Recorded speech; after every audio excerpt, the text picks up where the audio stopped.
As the war rages on in Ukraine, civilians are flocking westwards, hoping to reach borders that will allow them cross into neighboring Poland, Slovakia, or Romania.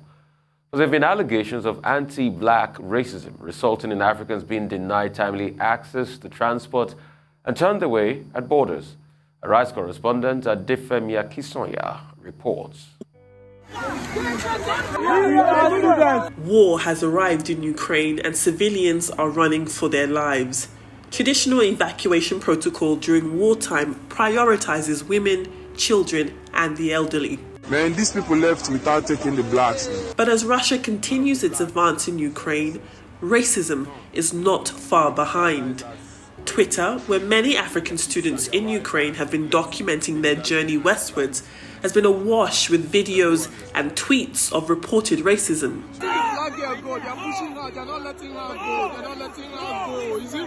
In this video, a black woman is seen being denied boarding onto a train believed to be evacuating civilians in Ukraine away from the advance of Russia from the east.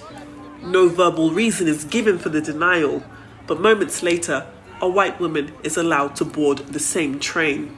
This Twitter user, named Inze Kiev, believed to be a Nigerian international student, says priority boarding on trains along racial lines is common.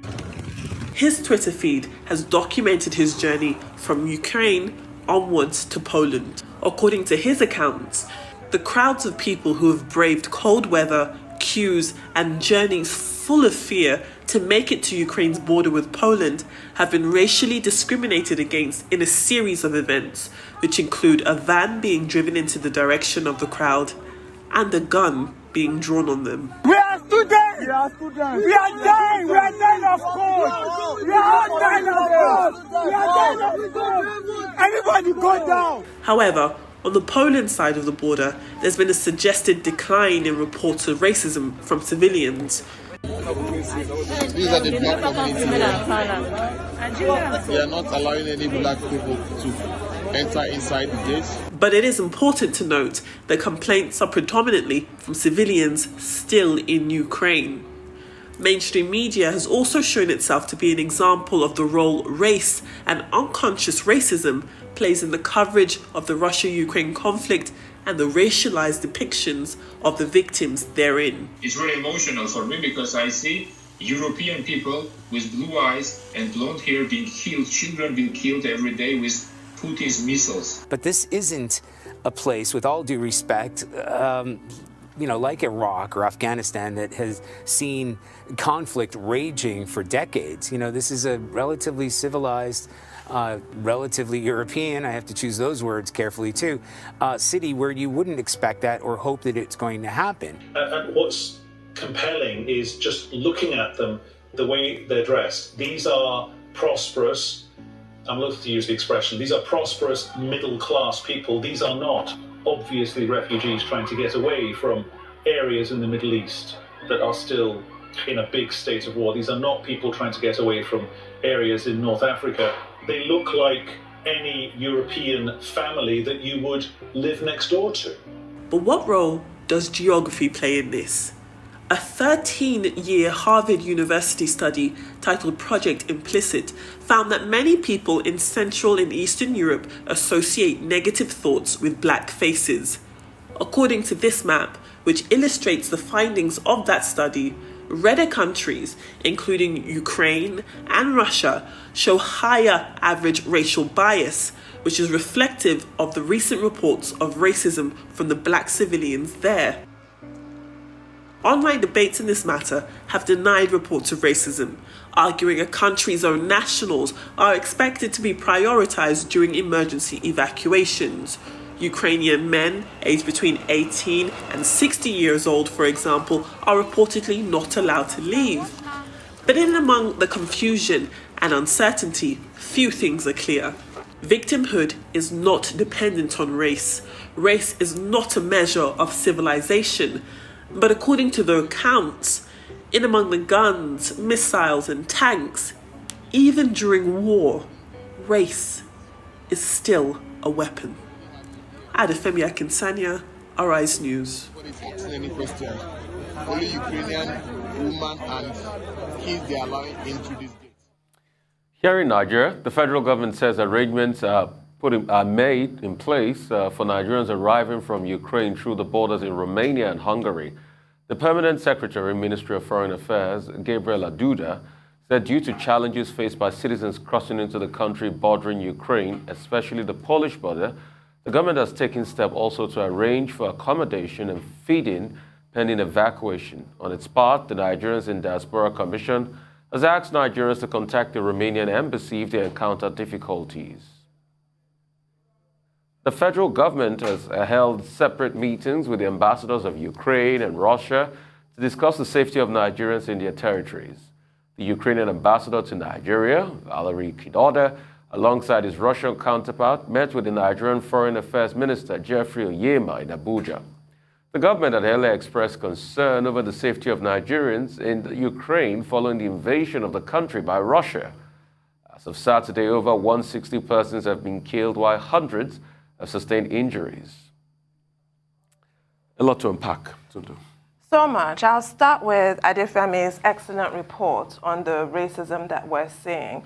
For me, it doesn't make a blind bit of difference when it comes to my outrage over the invasion of Ukraine. I've never really taken my cues from anybody regarding what I think or don't think, and I certainly will not start today by playing tit for tat with simpletons, because you have to be spectacularly stupid to be so racist. So the fact that they are that limited mentally does not dictate to me that I should also now say, well, I wash my hands off of your conflict because you are racist. The racism is completely disgusting. It should be condemned, but that does not affect the fact that this is a humanitarian issue. These are human beings and they deserve human rights, whether they're good people or bad people. It's human rights, not good people rights. And that's the bottom line. It's also about territorial integrity, and it has consequences for the rest of the world. I've often quoted John Donne here. It's been a while, so I'm going to say, do not send to ask for whom the bell tolls. It tolls for thee. The line before that, preceding that in that poem, is any man's death diminishes me because I'm a part of mankind. So we're not going to take our, well, I will not take my, cues from stupid people. But the racism is disgusting, and it must be called out. We had, Femi also included footage from American outlets talking about this is not Afghanistan and Iraq, and these are European people, refined, civilized, using disgusting dog whistles like that. And the fact of the matter is that is it not your governments that caused those wars in Afghanistan and Iraq and set those people out of their homes to become refugees? That is exactly entirely your fault. And same could be said about this current crisis. But beyond that, it's just a lack of disrespect for people that look different from you, that have different color of skin from you, that is really, we should be beyond this point. Even the fact that as a human race, we're still talking about war, how barbaric that is. We should have evolved beyond fighting wars. We should have evolved beyond racism, because at the end of the day, we're seeing now, or hearing reports now, that there might be talks on the Belarusian and Ukrainian border. After people have been killed, it always goes back to talks. You will end up back in Georgia after your war. So have we not learned to skip that phase where, scores of people die, at the very least at this point, for no reason? So it just goes to show how backward we are as human beings. And I want everybody, if they can, to Google a really beautiful speech, Eve of Battle speech, by O'Connell Tim Collins, as they were about to invade Iraq, talking about how Iraq is the cradle of civilization, the home of the Garden of Eden, the home of Abraham. Tread lightly. I love that speech for different reasons, because there's some respect there. But now to the Nigerian situation with what is happening with our stranded students, and we can't even get the numbers straight. I read a letter signed by the Foreign Minister, Jeffrey Oyema, putting the number of Nigerian students in Ukraine at 5,635. But then there are other numbers, other sources citing other numbers, and I really just want some clarity on that. Not a single hair on a Nigerian head must be harmed as a result of all of this. They've been through enough.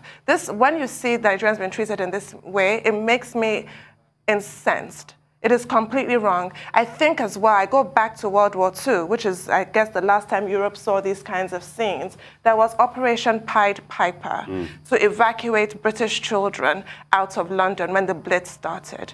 And during that Operation Pied Piper, the Jewish children that had become refugees in England, that were transported from Germany and other parts of Europe that Nazis had occupied to save their lives, about 10,000 of them on the Kinder transport, were also evacuated from London. You see, if you go through pictures of Operation Pied Piper, you see pictures of black children being evacuated out of London. There was no question of color. There was no question of race. It did not matter. It's about human life and everybody deserving the chance to survive. How Nigerians have been treated is terrible, and I have to blame our government ultimately. There are people, obviously, with a wanderlust. Even Ukraine has an underpopulation problem because so many Ukrainians cannot live in their own country. There are millions of them all over the world. May they get the same treatment wherever they are living. But the thing is, your own government should be responsible for you. The advice just was not given in time to save Nigerians this kind of horrific treatment, undeserved treatment. They did not go to Ukraine to do anything but improve that society and improve their own lot in life. Is that a crime now? It's really infuriating. Obviously not a crime. Dr. Abati? Okay, one principle that we need to look at with regard to how Nigerians and other Africans have been treated in the mass exodus from Ukraine is the international law principle about the responsibility to protect. It's otherwise known as R2P. What it means is that, look, in any situation of conflict, genocide, war, the host country has a responsibility to protect, or even under ordinary circumstances, and to extend the same goodwill to both foreigners and locals. Now, what we're seeing in Ukraine is a failure of that responsibility to protect, which is an international principle. Because in this kind of situation, you will not expect, within the purview of that principle, that anybody that is involved in the evacuation process will say, oh, only white persons should go first. Only women and children should go first. Okay, maybe you can understand that. But to say that black people should be the last to leave, that will amount to a form of genocide in a war situation. So the other question to ask is, who is responsible for this evacuation process? Is it the state? Are there state officials involved? Or is this all about individuals making their own arrangements for those vacation trains coming from different directions, Hungary, Romania, Poland, trying to evacuate people? Whatever it is, under the doctrines of international law, there's a responsibility to protect. And nobody should be targeted on the basis of color. That's why the fact that colorism is a major issue in international relations. The other thing, of course, to look at the person-to-person level, is nationalism. The Ukrainians, trying to block other people from jumping onto the trains and saying, Ukrainians first. We've seen a lot of nationalism. Duce et decorum pro patria mori. That's what the principle says. It is safe and befitting to die. Sweet and fitting. To die for one's country. Okay? And then by the same measure, you will find that people with very strong nationalistic traits will think that the first thing to do is to defend themselves, their own people, their own interests in this matter. And that's why we've seen former President Poroshenko, carrying the arms. Female MPs are taken, to the streets to say we will defend this country. So for the average Ukrainian, he may not necessarily hate the rest of humanity. I've seen a lot of, nationalism coming up. Even the president, Zelensky, having been offered the opportunity to jump ship and escape, he says, no, just give us ammunition. We'll fight the Russians to the end. So there are very complex dimensions to this issue, both in terms of how the Ukrainians are relating with outsiders and also how they themselves have responded to the dilemma that their country faces in the face of, if you like, an expansionist, imperialist, Russia. aggressive will probably be, in this context, the more appropriate word, Russia.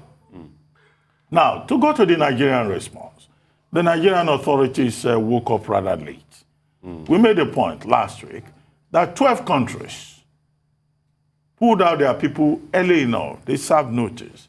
January 26, February, whatever, the Nigerian mission in Kiev was saying, look, you guys are on your own. You better make your own arrangements if you find the situation emotionally disturbing. I don't see how that is intelligent. We will not find a war situation emotionally disturbing. And now we are even playing around with statistics. We don't know the number of Nigerian students that are studying in Ukraine, which is a major destination for many families for reasons of cost and, other reasons, other attached reasons. And now we find in the many borders with Romania, with Portugal, with Poland, with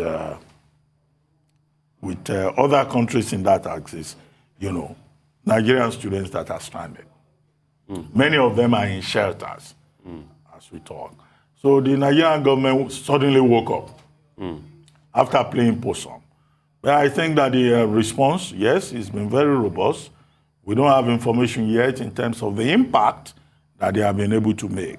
The Minister of Foreign Affairs is saying, we are now on top of the situation. We will continue to monitor the situation. Some other people, the PAMSEC is saying, here are phone numbers. Nigeria Diaspora Commission has published phone numbers.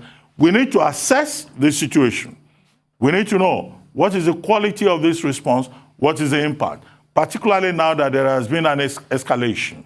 Russia has been kicked out of the SWIFT international payment system. President Putin, in retaliation, has put the nuclear deterrence forces of Russia on red alert. So what we can expect is an escalation. If there is an escalation and Nigerians get trapped there, what is the quality of thinking that we're bringing to the table beyond just summoning G7 countries' diplomats and giving some kind of directives to the ambassadors from Poland, Russia, and Ukraine. So we're in a dilemma for dropping the ball, for not acting swiftly enough, and that some other countries acted before us is a problem, in my view. And I hope we'll learn lessons from this. And my heart goes out to those families that are involved, whose children are stranded. I have friends who say, 3 of my children are in Ukraine. All of them are studying medicine. They also have other relations whose children are studying computer science. Okay, you can't blame people for traveling abroad to gain quality education. But here in Nigeria, if we can create a situation whereby our education level is very strong enough, maybe fewer Nigerian children will go abroad to seek education. But whatever it is, we hope that diplomacy will prevail now that Ukraine and Russia are talking about meeting at the border with Belarus to look at some of the issues involved. And we hope that reason will prevail also, at the NATO end of the crisis. I think that's all on news headlines. We'll take a short break. Where we return, we'll have Rotus Diri, Michael Wilson, Adeso Omoro, and Aaron Akejola give us updates in Africa, global business, COVID-19, and sporting activities across the globe. Stay with us.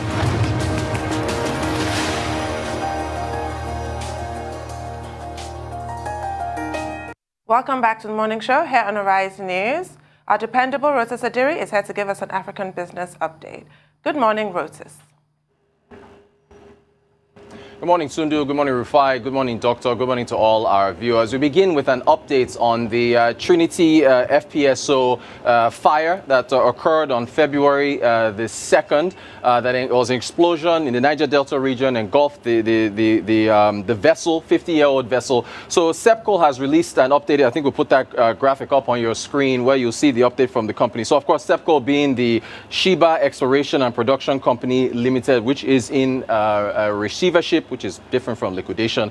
February 2nd, the explosion, of course, engulfed the vessel. According to the press release that the company released, February 3rd, the fire was contained. Now, as far as the people that were on board, there were about 10 of them. The company has said in its press release that Some of them were unauthorized. They were not supposed to be on board the vessel, which is very interesting because for these floating production storage units, you have to get on a helicopter and fly all the way out there, and then people who would, make sure that you're authorized to get on the vessel before you fly out. So because they're so far out to sea, so it's interesting them saying that some people who were on that vessel were not supposed to be there. They've also said that there were 3 survivors. They're in contact with their next of kin and family. 5 bodies have been recovered so far. There's been a lot of talk about the environmental impact of this explosion on the Niger Delta region. We had, ITO with that, with the whalehead over in Santa Barbara and the Nembe Creek. We had the big news, of course, with Seplat acquiring those $1 billion plus of assets from ExxonMobil. And of course, people saying, well, we hope that, these assets will, of course, be attended to and maintained well. So we don't have another situation with ITO and Shell, those assets that they got from Shell, what happened in the Nembe Creek. So this the company, Sepcol, has said that an environmental assessment continues, but there is no updates so far in that regard. So we move from there to foreign exchange. The Central Bank of Nigeria has released an update on the RT200 rebate scheme. I think about a week ago or 2 weeks ago when I first brought this to the morning show, we said that the central bank would in due time bring out details on how exactly that rebate scheme is going to work. So if you take a look, we've got a summary there of how the rebate scheme is supposed to work. So just to remind people, the RT200, of course, is a race to $200 billion in non-oil exports, hopefully over the next 3 to 5 years. Very ambitious. The department of the central bank that's going to be overseeing this is the central bank's trade and exchange department, right? That's going to be overseeing this. Only finished and semi-finished goods are eligible for the rebate scheme. And so here's the details now.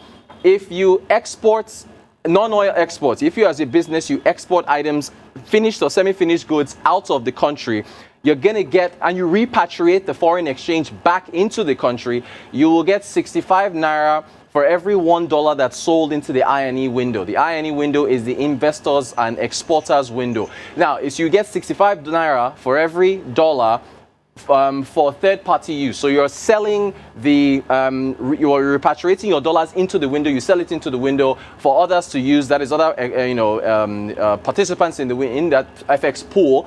You get 65 naira for every dollar.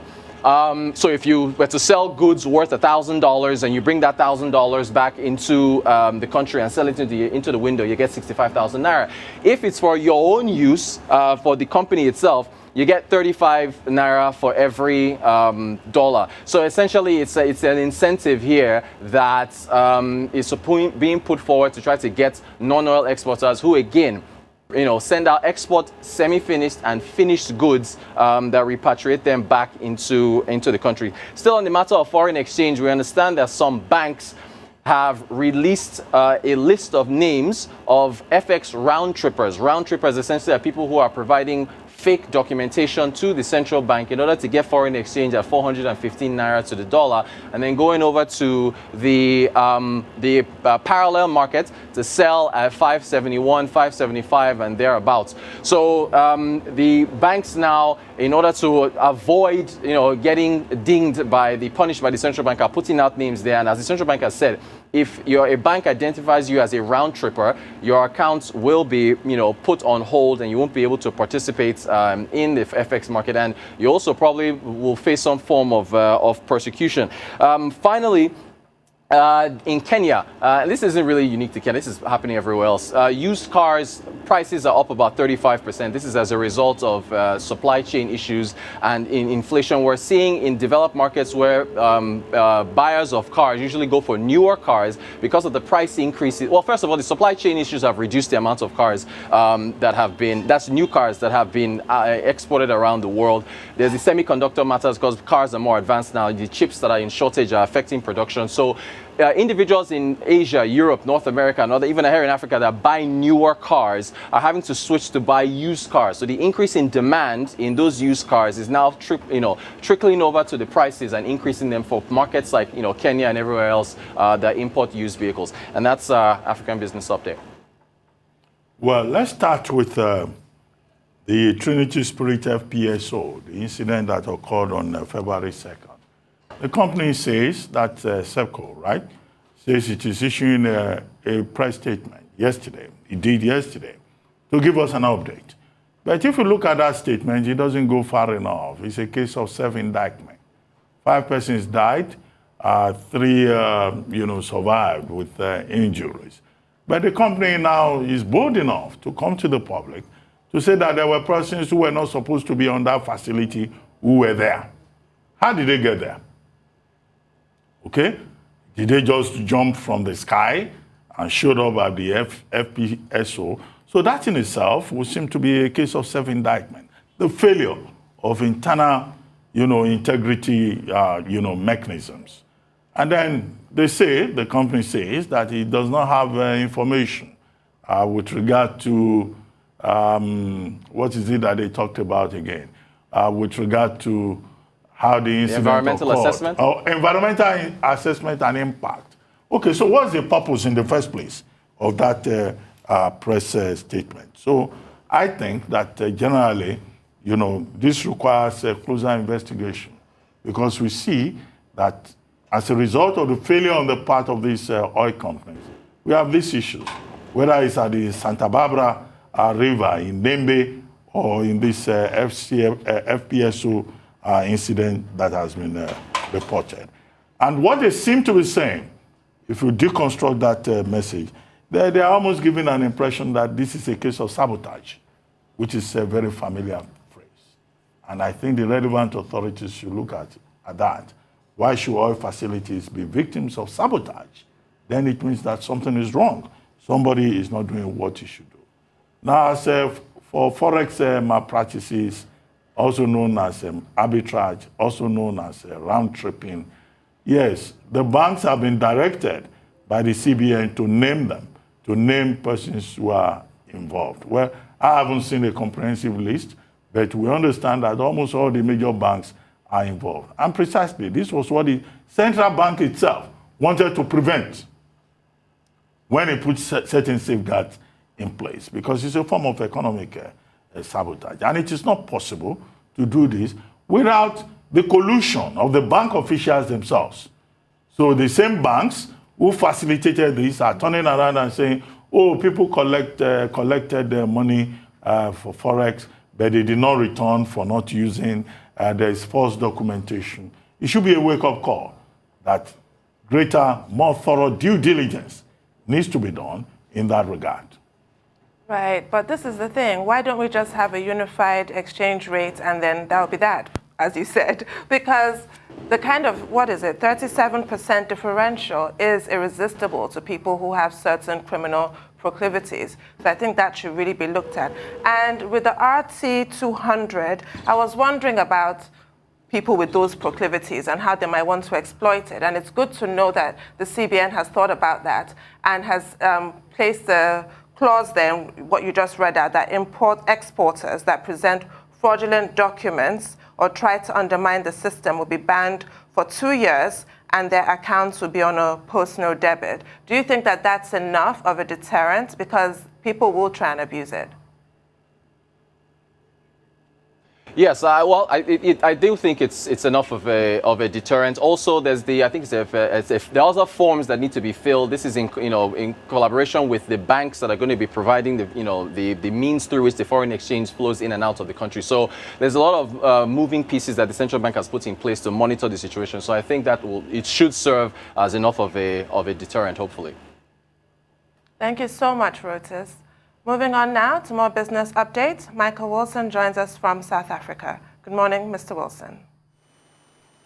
Good morning. The markets in Asia, at least, have been what some observers are saying are quite amazingly resilient, really, given what's going on. Mainland China shares just down marginally, about 0.5%. Hong Kong down about 0.5% to the Nikkei.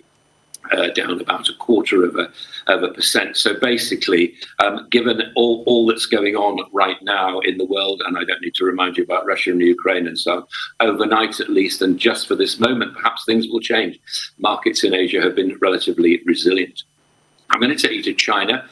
This is Huawei. It's launching a rival to the Amazon Kindle. Now, it's doing this because of the regulatory pressures that have been placed on it by the United States, and also because it's being starved out of markets there. There's a thing called the Mobile World Congress going on at the moment, and it's released a number of PC products. It's hoping to give a boost to its consumer markets as well. It's also launched this thing called MateBook X Pro, and apparently it's a bit like writing on paper because there's a bit of friction between the pen and the screen, and also a slight bit of a scratching sound as well. So apparently that gives you the feeling that you're writing on paper.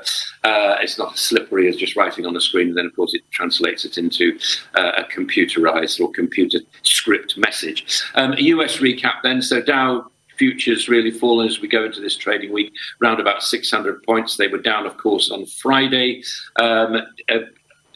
Trying to work out what the economic ramifications of the sanctions imposed on Russia and, particularly Russia actually are.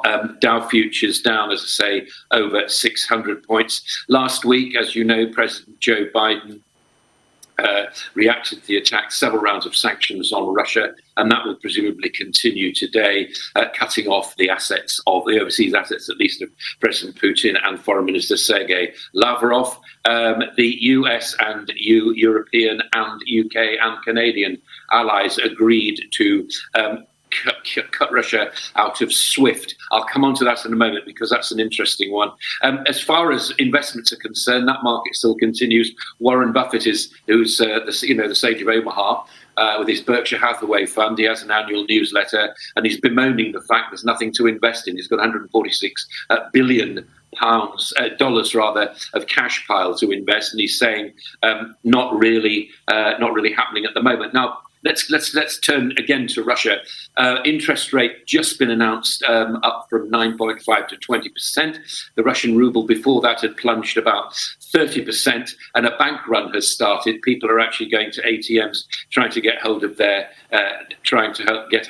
cash. BP has unloaded 29%. It's nearly 20% stake in Russia's Rosneft, and also its CEO and its ex-CEO Bob Dudley have both resigned from the board of the state Russian oil company. BP's been in Russia for around 30 years. So this is a major drift away from them. The EU says it's going to fund deliveries to Ukraine. It will also put on more sanctions. This is quite a move, actually, for the EU, UK, Canada, and the United States to pledge to remove Russia from the SWIFT system. The slight wriggle room in all this is, and nobody's very clear as to whether this involves energy and commodity payments as well. And if you remember from Friday, that was one of the German sticking points as far as that's concerned. The actual exclusion of this does send a clear message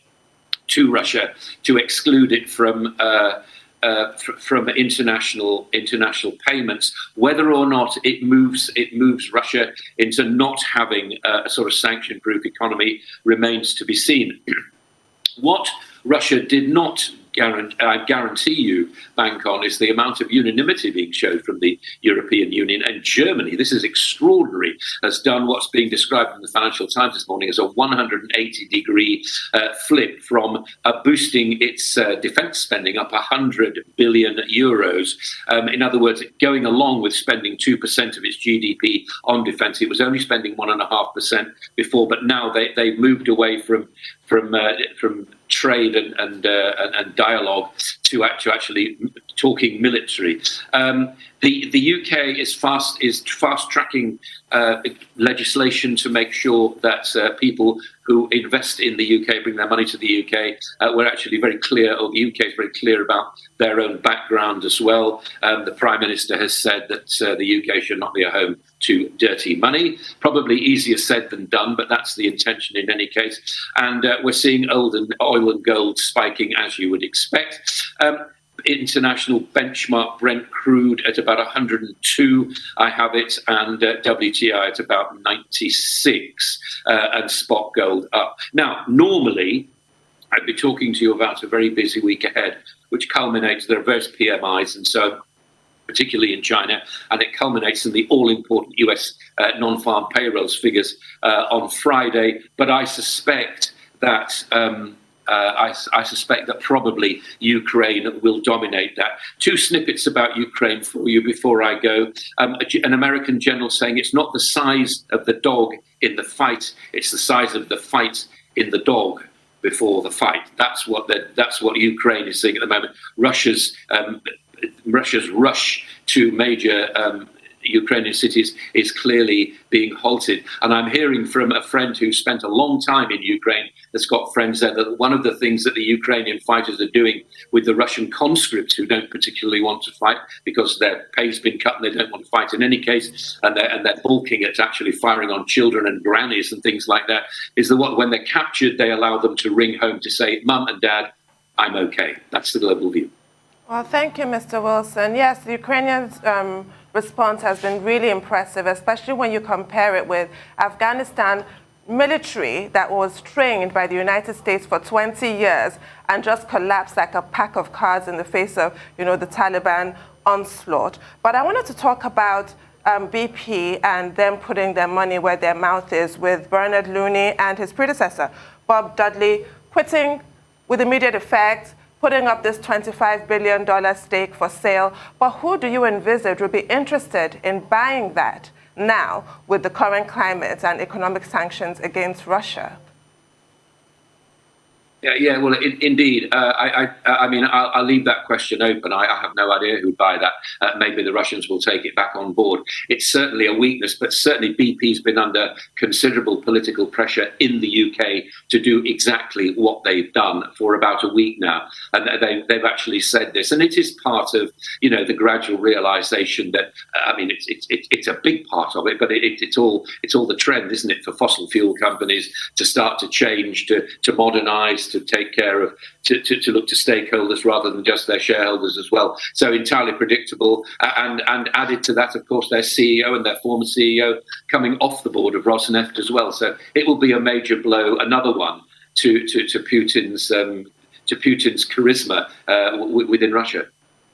Okay, two quick things. How far do you think this economic war that the West has declared against Russia will go? Because this is no longer about economic sanctions. This is now economic war, kicking Russia out of the SWIFT international payment system. Even if Germany, France, and Italy are a bit reluctant about it. And why are they slightly reluctant? And then, of course, would Russia get any protection from its $630 billion, reserve that it hopes will protect it? And particularly, how will China help it in this matter? Because Russia pivoted away towards Russia even before now. China. Let's do China first of all. As soon as I'm being told now, as soon as Russia starts to use thermobaric weapons, then China will withdraw from the discussion. It will drop Russia like a hot potato. That's what diplomats are telling me as far as that's concerned.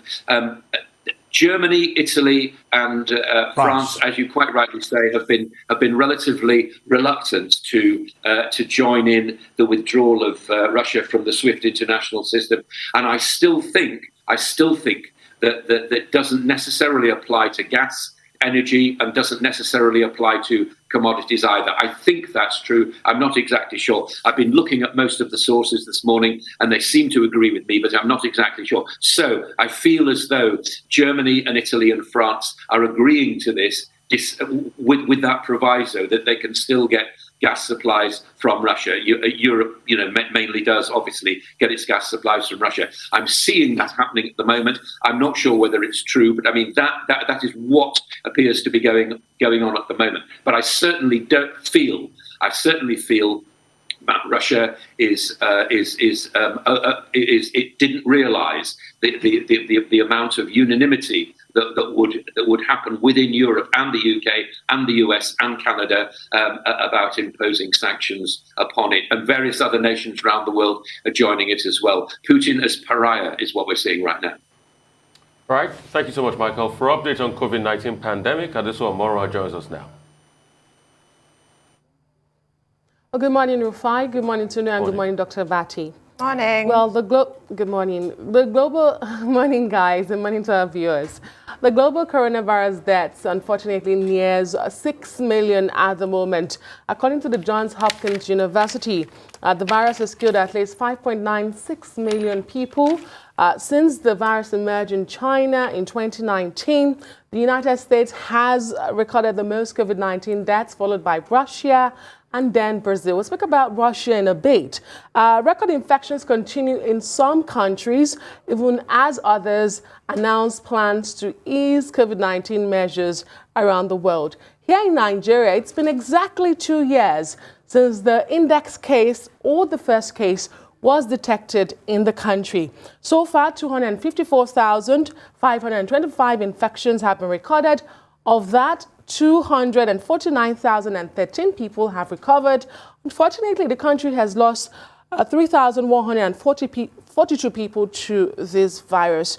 Nigeria has conducted over 4.27 million coronavirus tests in the first test in the country. Majority of that, the chunk of that, about 3.8 million, are actually the PCR tests, while the antigen tests make up the rapid antigen tests make up the rest of those numbers. And the first case was detected on the 27th of February, 2020. Meanwhile, 17.7 million people in Nigeria have received a dose of coronavirus vaccines, while 8 million others have been fully vaccinated after receiving 2-dose regimen. Now to Russia. Russia's invasion of Ukraine brings a host of serious public health threats beyond the military violence itself. And experts are now warning that there might be fresh outbreak. There are likely the high possibility of fresh outbreaks, not just for Ukraine alone, but for countries who have opened their doors to Ukrainian refugees fleeing Russia's assault. Ukraine is actually dealing with a surge. It came off its highest peak of coronavirus cases in the second week of this month. At the moment, Ukraine is, or before the invasion, at least that we know, before that invasion, Ukraine was reporting 37,000 cases, an average of 37,000 cases a day, and only about 14 million people out of the 44 million populace have been fully vaccinated in Ukraine. At the moment, the country is also dealing with an outbreak of the polio virus, so it's just a mix of things that don't go well. In the U.S., the CDC has released new mask mandates that says people in most places can safely take a break from wearing face coverings and face masks. In a color-coded map, counties are designated as orange, yellow, or green to help guide officials and residents.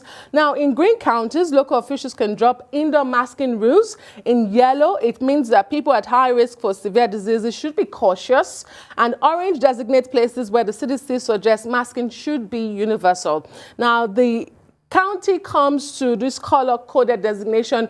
Green means that hospitalization, green, yellow, orange would actually this coded categorization would depend on hospitalization and the capacity of hospitals to deal with these infections, as well as the rate of new infections in those communities. But the agency is still advising the school children, those on planes, those on trains, should still wear COVID-19 face mask at the moment. And finally, to Hong Kong, where the country is now to deploy more than 100,000 electronic wristbands to monitor COVID-19 patients. The technology minister of Hong Kong says that these wristbands, which will be paired to a tracking app, will be given to patients who are in-home self-isolation and waiting admissions in hospital. As you know, Hong Kong is battling an Omicron surge, reporting over 17,000 cases daily. Well, let's start with Hong Kong. Since President Xi Jinping got involved in that, and the chief minister, the chief executive Carrie Lam, stepped in, there have been several developments. One of the developments will include Hong Kong saying that its 7.5 million citizens will have to go for COVID test 3 times for the, for the territory to be able to establish the exact situation. Also, the zero COVID policy is in place, under which, for example, persons, two households are not allowed, to meet. Not more than two households could meet. And then bars, restaurants have been shut down. And then there's been an emergency measure that have been put in place to allow, support from the mainland. And you have health experts from the mainland going into Hong Kong to provide help. Now, the Omicron variant in that country, in that territory, in the last 2-3 weeks, we've seen a jump from 2,000 cases per day to, as you now mentioned, 17,000. In fact, the initial projection was, 10,000. So you still have, as the world opens up in Denmark, in the Netherlands, even now in the United States, some other parts of the world where there is still concern about, increased hospitalization as we have in Hong Kong. In fact, Hong Kong, about a week ago, had to start appealing to hotels to release their facilities, to be turned into, treatment centers for persons who had come down with Omicron. And that's the situation you have there. But what you have seen is a renewed attempt by the authorities to address the situation. Meanwhile, in the United States, you have a different tack. In states like New Jersey, students are no longer required to use masks in classrooms. And then you have the National Center for Disease Control saying that, look, there will be a graduation in terms of, the usage of masks, low to medium risk, and that they are pegging this with the hospitalization rate. And the assumption by Walensky, Russia Walensky, who is the lady in charge of the U.S. Center for Disease Control, is saying that, look, they are weighing the situation, and if they see that there is an improvement in terms of impact, then new measures will be taken. Although she's been strongly criticized in that regard, saying that, look, this was not what she was saying about 2 months ago. And she says, they're just being realistic. Now, as for Ukraine, well, that's a no-brainer. If hundreds of thousands of people are fleeing, then, of course, it will have implications for COVID infection. With the Omicron variant still very high in Ukraine, and it's not only Ukraine that will suffer this. Health facilities in the neighboring countries of Romania, Hungary, Poland, will also be affected. And we have seen the pictures of persons huddled up together in those shelter, centers, also at train stations, or even on the streets, trying to escape from the chaos, the disruption that has overtaken that particular country. But how can the international community help in this regard? That, for me, will seem to be the major issue, because what we face in Ukraine and also the neighboring countries that are suffering collateral damage is a humanitarian crisis. Now, how does the world deal with that humanitarian crisis? Right, Adeswa, just an aside, just a quick one. Bill Gates is saying that when the next outbreak happens, when, not if, that the whole world should follow Australia's model to ensure that it does not become a pandemic. Now, Australia was extremely strict with their draconian lockdowns, as so a lot of protesters thought in Australia. They just recently reopened, a week ago, to vaccinated tourists since March 2020. But they have really high vaccination rates. What do you think? Especially given that in Nigeria, I feel personally that our little misadventure with lockdowns was a disaster for our country. I don't think it's one size fits all. Exactly, you've said it all, Tundu. With the coronavirus pandemic, we learned very quickly that it's not a one-size-fits-all.